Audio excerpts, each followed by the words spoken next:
Yeah! మరి మీరు mimicry చేస్తారు, ఇమిటేషన్ చేస్తారు, కామెడీ చేస్తారు, ఎంటర్‌టైన్ చేస్తూ ఉంటారు, యాక్టింగ్ కూడా చేస్తూ ఉంటారు. మరి హౌస్‌లో ఉన్న వాళ్ళలో ఇంతకాలం మీరు ట్రావెల్ అయ్యారు కాబట్టి ఎవరినైనా ఇమిటేట్ చేస్తారా ఇప్పుడు మా కోసం? మమ్మల్ని ఎంటర్‌టైన్ చేయడం కోసం. హౌస్‌లో వాళ్ళని ఇమిటేషన్ అంటే మణికంఠది ఒకటి చేస్తాను మణికంఠది. ఓకే. మణికంఠది ఇంతకుముందు చేశాను ఆల్రెడీ స్టేజ్ పైన. అది హ్మ్. సారీ హౌస్‌లో. హ్మ్. ఇంకో ప్రేరణ. ఓకే. ప్రేరణది ఒకటి చేస్తాను. హ్మ్. ఫస్ట్ మణికంఠది చేస్తాను. మణికంఠది అంటే ఇంతకుముందు చూసుంటారు మీరు గూడా. Yeah! Just for fun bro. అఖిల బ్రహ్మాండ కోటి నిజంగా నాకు చాలా హ్యాపీగా ఉంది. చాలా ఆనందంగా ఉంది. ఈ రోజుని బిగ్ బాస్ రావడం అనేది నా డ్రీమ్. సీరియస్లీ అందరికీ నన్ను సేవ్ చేసిన ఆడియన్స్ అందరికీ నేను పాదాభివందనం చెప్తున్నాను. చాలా చాలా హ్యాపీగా ఉంది. అండ్ నిజంగా నేను నమ్మలేకపోతున్నాను.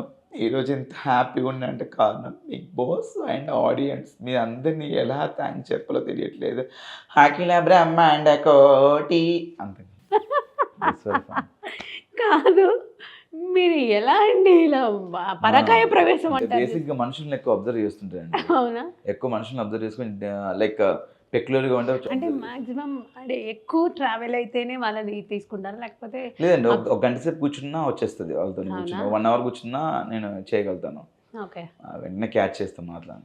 అండ్ ప్రేరణ వచ్చేసి నామినేషన్స్ పాయింట్‌లో ఉన్నప్పుడు తను చేసే అంటే లైక్ దాన్నేమంటారు బాడీ లాంగ్వేజ్ కానీ మాట్లాడేదాం కానీ హ్మ్. తను కొంచెం టెన్షన్ వస్తే ఇలా నోట్లో కొరుక్కుంటాననమాట.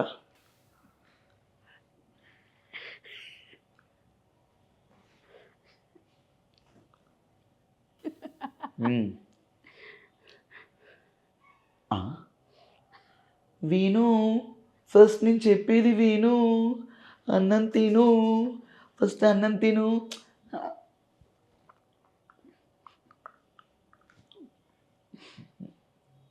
ఆహా! నేను అలా చెప్పలేదు. ఇప్పుడు గుడ్డు పెట్టావు కదా! గుడ్డు. ఆ గుడ్డు నువ్వెందుకు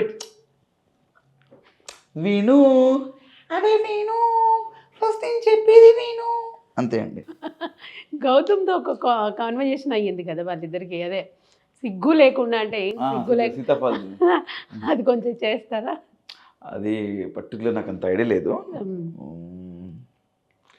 రేయ్! సిగ్గు లేకుండా ఎలా నవ్వుతున్నావురా నువ్వు? ఆ! వాడేంట్రా?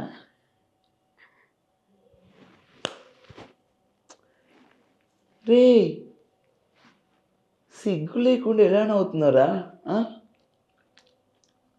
నేను చెప్తుండేవాడిని. ఈ సైడ్ బొక్క పడతదేమో చూసుకో. నేను రేపటి నుంచి అన్నం ఈ సైడ్ నుంచి తినాలేమో అనుకుని చెప్పి చాలా సార్లు చెప్పాను.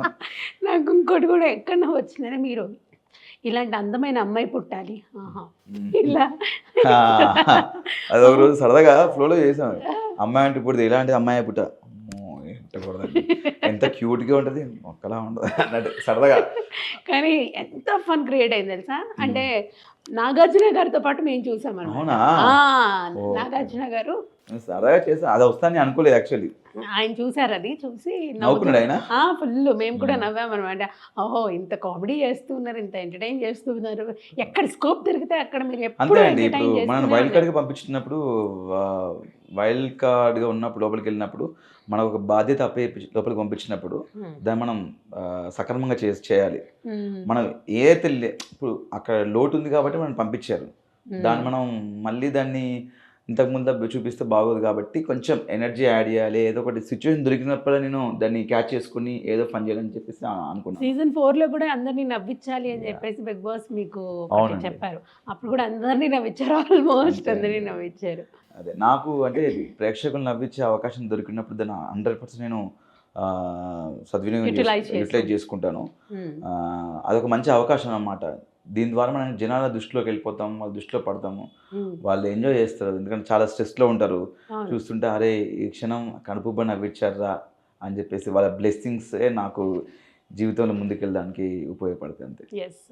ఏంటి అవినాష్ గారు ఇంకా మీ డ్రీమ్ ఏంటి? ఆల్మోస్ట్ చాలా వరకు మీరు అనుకున్నవన్నీ సక్సెస్ ఇంకా అవుతా అవ్వలేదండి. అంతేనా? ఇది జస్ట్ స్టార్టింగ్ మాత్రమే. నా అంతే. నా నా దృష్టిలో జస్ట్ నా 100% 10% నేను సాధించాలనుకుంటున్నాను అంతే. అంతేనా? అంతే అండి. మిగతా 90% ఏంటి? 90% నాకు సినిమాలండి. బేసిక్‌గా నేను వచ్చిందే ఇండస్ట్రీకి సినిమాలో యాక్ట్ చేయాలని. టీవీలో అంతా బానే ఉంది. జనాలు బాగా ఆదరిస్తున్నారు. బానే బిజీగా ఉన్నాను టీవీలో. సినిమాలు చేయాలి, సినిమాలో ఒక మంచి క్యారెక్టర్స్ చేయాలి, చేసి ఒక మంచి నటుడిగా మంచి పేరు తెచ్చుకోవాలని చెప్పేసి నా ఆశ ఆశ. అంతే.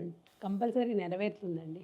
ఏదైనా ఒక డైలాగ్ తీసుకొని, అంటే ఇంటర్వ్యూ క్లోజ్ చేసే ముందు ఏదైనా ఒక డైలాగ్ తీసుకొని మీ ఫేవరెట్ యాక్టర్స్ కానీ మీరు బాగా ఇమిటేట్ చేసిన యాక్టర్స్ కూడా ఆ డైలాగు ఒక డైలాగ్ని ఒక 3-4 మెంబర్స్ ఇలా మిమిక్రీ చేయండి, లేదంటే imitation or mimicry. Magadheera cinema dialogue Ram Charan గారిది, జస్ట్ ఫర్ ఫన్, అందరు నవ్వించడానికే చేస్తున్నాను.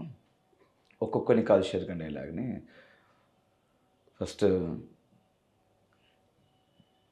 సాయి కుమార్ గారిది.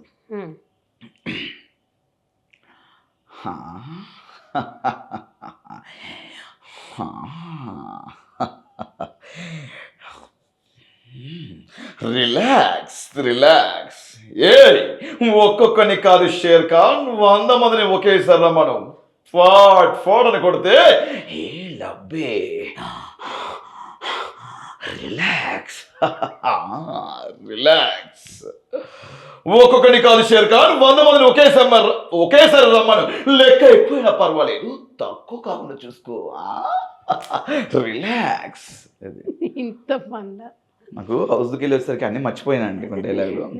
తర్వాత జయప్రకాష్ రెడ్డి గారు పెద్ద ఆయన లేరు ఇప్పుడు, బట్ ఆయన గుర్తు చేసుకొని ఒకసారి. ఏమీ ఒక్కొక్కరిని కాదు షేర్ ఖాన్, 100 మంది ఒకేసారి రమ్మను. గబ్బు నేల గబ్బులు ఎత్తాడారు, ఒక్కొక్కరిని తుకుడుగా నరికేస్తాను. లెక్క ఎక్కువైనా పర్వాలేదు, తక్కువ కాకుండా చూసుకోకు. ఏమి అర్థమైంది కదా? గబ్బు నేల. సూపర్ యాక్ట్ అసలు అలా దిగిపోయింది. నెక్స్ట్ ప్రకాష్ రాజ్ గారు. రే ఒక్కొక్కరిని కాదు 100 మందిని ఒకేసారి రమ్మను. రాయ్ నేను మోనవర్క్ని, నన్ను ఎవడు మోసం చేయడు. లెక్క ఎక్కువైనా పర్వాలేదు, తక్కువ కాకుండా చూసుకో. చంపేస్తాను రే. రే స్వప్న సంక్రాంతి ముగ్గు అయితే అందరూ గొప్ప చంపేస్తాను. ఏయ్ పంపించు. అన్ని మిక్స్. నాగార్జున గారు. ఓ స్నేహలాగా ఎత్తు, నేను చూస్తుంటే గుండెల్లో గీతలు గుమ్మేస్తా ఉన్నాయి. నేను మీ నాగార్జున, ఒక్కొక్కరిని కాదు షేర్ ఖాన్, 100 మందిని ఒకేసారి రమ్మను. లెక్క ఎక్కువైనా పర్వాలేదు, తక్కువ కాకుండా చూసుకో. నేను మీ నాగార్జున, చిటికలో వచ్చేస్తా. సూపర్. ఇంకోటి ఏంటంటే నాగార్జున గారు మిమ్మల్ని ప్రాంక్ చేస్తూ ఉంటారు. భయమేసినాను బాబు చాలాసార్లు, 2 సార్లు ప్రాంక్ చేశాను. ఒక తప్పు చేసావు, అది చెప్పకపోతే ఇప్పుడు నేను ఇలా పట్టేస్తాను. నేను తప్పు చేశాను అని చెప్పేసి ఫ్లోలో 2-3 తప్పులు చెప్పేశాను. నేను రోహిణి మీద అరిచేసింది. ఇంకా చాలా ఆలోచిస్తే ఇంకేం చేయలేదు సార్, ఇంకేం చేయాలి. ఆయన ప్రాంక్ అని చెప్పిందో లాస్ట్ నువ్వేనా ప్రాంక్ చేస్తావు, మేము చేస్తావు అన్నారు కదా. ఎంత సీరియస్గా అందరూ హౌస్ మేట్స్ కూడా అందరూ చాలా సీరియస్గా చూశారు. వెంటనే అప్పుడు వాళ్ళది కొంతమంది రియల్ ఫేస్ బయటపడిపోయినాయి. ఏమన్నా తొండాడు వీడు అని చెప్పేసి. తొండాడా